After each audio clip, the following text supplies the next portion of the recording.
Alors moi c'est Jonas, Jonas Naon, français, expatrié à Malte, ancien manager du network et entraîneur de rugby aussi. Et comme tout le monde le sait, j'aime bien aller boire un coup de temps à autre aussi.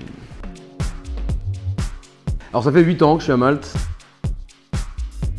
Alors j'habitais en Irlande, pays où la pluie est relativement quotidienne on va dire, et le froid pareil. Ça faisait 3 ans que j'habitais là-bas, je bossais pour Amazon. Et un collègue à moi avec qui je bossais, tout simplement, m'a dit que Malte, j'adorerais. Lui il est venu, il a vécu 1 an ici, il a détesté. Trop de soleil et trop de soirées, trop de fêtes, trop d'expats même carrément. Moi je suis l'inverse, c'est exactement ce que je recherche à l'origine. Avec ma coloc à l'époque, on a pris un billet d'avion et 3 ans plus tard on était là avec notre sac à dos. Pour moi, il y a 2 Maltes. Il y a quand même le Malte, on va dire Sliema, St. Julian's, le Malte très développé par exemple, là où j'habitais quand je suis arrivé à Malte, à côté d'Exile. Pas un seul bâtiment ne dépassait 6 étages. La plupart, c'est des grandes maisonnettes de 3 à 4 étages. Et là maintenant, si vous regardez, ils sont tous à la même taille, ils font tous 7-8 étages.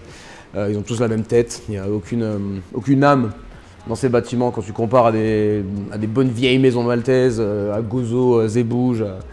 J'en sais rien, n'importe quel bled paumé, tu vois la bonne maison méditerranéenne bien solide qui peut durer des siècles et qui a un style quoi. Et positivement, c'est plutôt le fait que Malte s'ouvre beaucoup plus, de plus en plus on va dire au monde.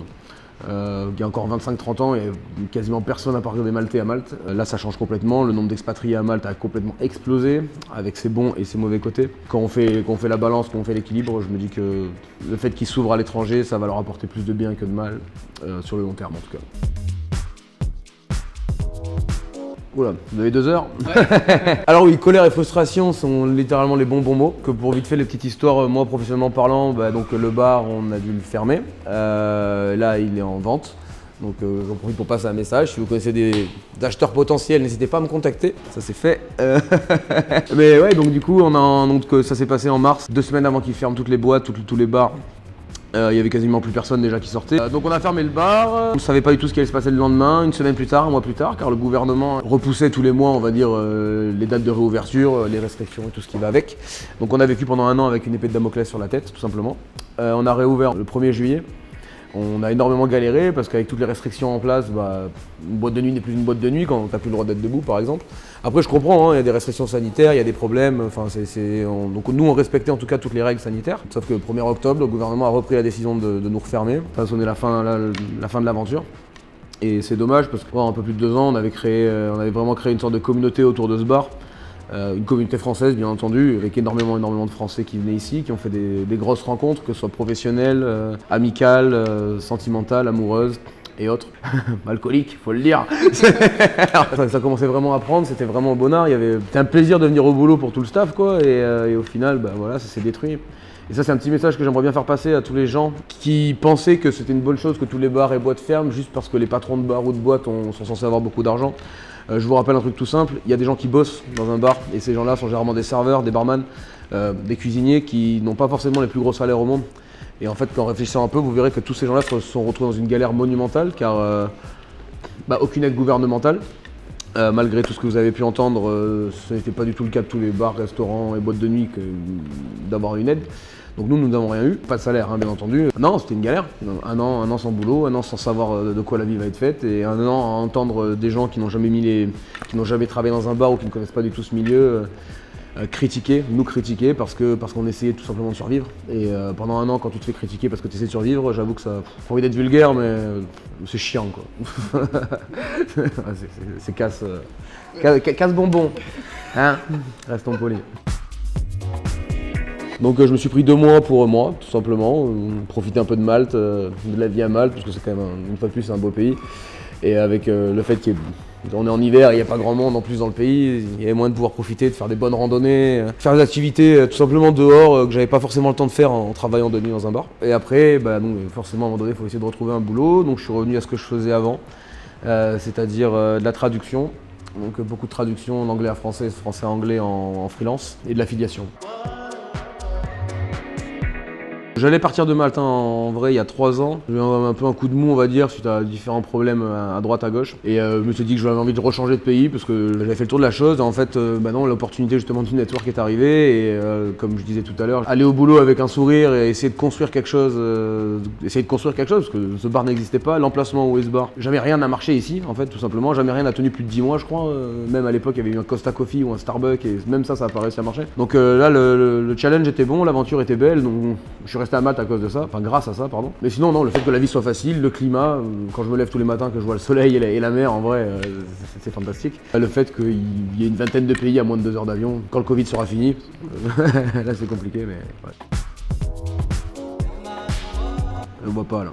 Incapable de me projeter à l'heure actuelle, parce que je pense qu'il est impossible de se projeter sur la planète en soi avec cette situation sanitaire. Tout ce que je peux dire, c'est que étant aussi coach de rugby, là je me focalise entièrement sur la progression de mon équipe. Et les professionnellement parlant, comme je viens de dire, je viens de reprendre du boulot en freelance. On voit sur du court moyen terme pour l'instant. Professionnellement, rugbystiquement parlant, le reste on verra.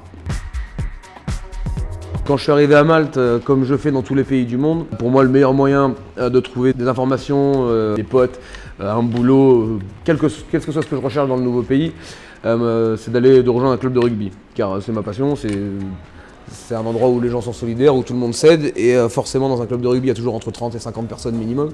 Ce qui veut donc dire 30 et 50 personnes locales qui peuvent vous aider à trouver ce dont vous avez besoin. Donc quand je suis arrivé à Malte, j'ai rejoint un club qui s'appelait Overseas. J'ai passé 7 ans avec eux, 4 ans en tant que joueur et après 4 ans en tant que coach. Je me suis pété les genoux tout simplement, donc je pouvais plus jouer, c'était fini, ma carrière. Ma vie de joueur a été complètement finie.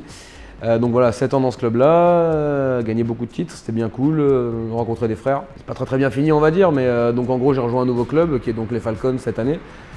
D'ailleurs, si vous recherchez un club de rugby, que vous soyez nouveau ou expérimenté, n'hésitez pas à nous rejoindre, on est toujours à la recherche de nouvelles personnes. Les niveaux sont très différents dans l'équipe, c'est-à-dire qu'il y a des joueurs qui ont joué à très bon niveau, d'autres joueurs qui ont démarré le rugby il y a 3 jours. À l'heure actuelle, avec le Covid, on ne peut pas faire de contact, bien entendu on a des règles à respecter. Mais c'est donc c'est le moment parfait pour les gens qui veulent tester le rugby, car sans contact, c'est quand même beaucoup moins dangereux. Donc n'hésitez pas à nous rejoindre, une fois de plus, si vous voulez la moindre information par rapport à tout ce qui est rugbystique, n'hésitez pas à me contacter, toujours content de rencontrer du monde qui est intéressé dans le ballon ovale. Le monde de l'Ovalie. Ah oui, sans hésitation. Enfin, non, restez chez vous. Non, bien sûr que je recommande de venir à Malte. Une fois de plus, ça fait 8 ans que je suis ici. Ça fait donc dire que j'aime beaucoup ce pays. Donc quand tu aimes quelque chose, tu as envie de le recommander. Après, c'est pas fait pour tout le monde. J'ai fait énormément de rencontres forcément dans ce pays. Et il y a des gens énormément de gens au bout de 2-3 mois qui partent d'ici. Parce qu'ils se sentent, parce que pour eux le pays est trop petit, parce qu'ils n'ont pas forcément fait les bonnes rencontres. Parce que tout simplement, comme mon collègue qui m'a dit de venir à Malte, il n'aime pas la chaleur. Forcément, quand il y a 300 jours de soleil par an et 40 degrés en été, c'est compliqué. Faut comprendre que c'est le stéréotype du pays méditerranéen. Ici, c'est comme ils disent, mais là, c'est tranquille et détendu, souple. Tout se fait à l'allure à laquelle ça doit se passer tranquillement. Et c'est vraiment un mix, j'ai envie de dire, entre l'Afrique du Nord, enfin le Maghreb et l'Europe du Sud, donc tout ce qui est Grèce, Italie, côte méditerranéenne française, quoi. Bon, à part la côte d'Azur, parce que c'est un autre monde. Donc si vous aimez bien ce genre de choses, ouais, alors là, complètement, Malte, c'est un pays fantastique. Si vous cherchez un pays rigoureux, avec vraiment des règles établies, non. Un gros bravo à toute l'équipe au MyUp français à Malte.